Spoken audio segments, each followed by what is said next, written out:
কি বাড়িতে নিরামিষ হলে খাওয়ার রুচি চলে যায়, একবার এই রেসিপিটা ট্রাই করে দেখো। নিয়ে নেবো 1 টেবিল স্পুন মৌরি, 1 টেবিল স্পুন মেথি আর 1/2 টেবিল স্পুন সাদা সর্ষে দিয়ে এটাকে ভালো করে শুকনো কড়াইতে নাড়াচাড়া করে নেব।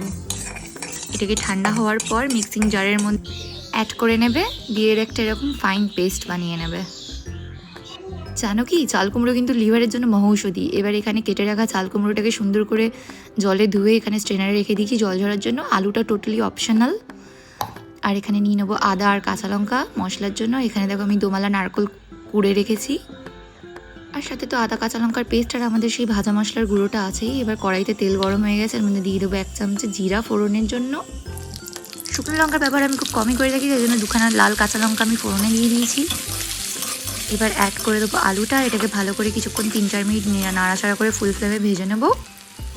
4 মিনিট ফুল ফ্লেমে ফ্রাই করার পর দিয়ে এটা ক্রিসপিনেস চলে এসে তখনই আমি অ্যাড করে দেবো চাল কুমড়োটা।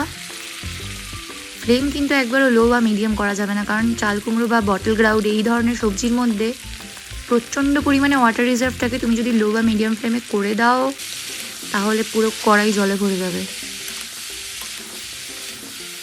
5 থেকে 6 মিনিট এটাকে ভালো করে ফুল ফ্লেমে ফ্রাই করে নেওয়ার পর দেখবে যখন এরকম নিচ থেকে জলটা ছেড়ে এসছে তখনই অ্যাড করে দেবো আদা আর কাঁচা লঙ্কার পেস্ট, দিয়ে এটাকে ভালো করে কষাতে থাকতে হবে।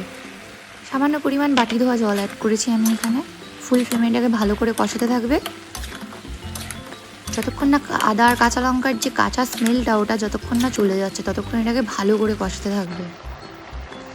দেখো এখন এটা প্রায় ভাজা ভাজা হয়ে গেছে। এবার আমি এতে অ্যাড করবো নারকেল কোড়াটা, সাথে আমাদের ওই রেডি করা ভাজা মশলা, আর মেইন ইনগ্রিডিয়েন্ট এখানে নারকেলের দুধ অ্যাড করব। আর সামান্য পরিমাণ 1/2 টিস্পুন চিনিও অ্যাড করেছি আমি এতে। আর নারকেলের দুধের জন্য আমি এখানে কোকোনাট মিল্ক পাউডার ইউজ করেছি।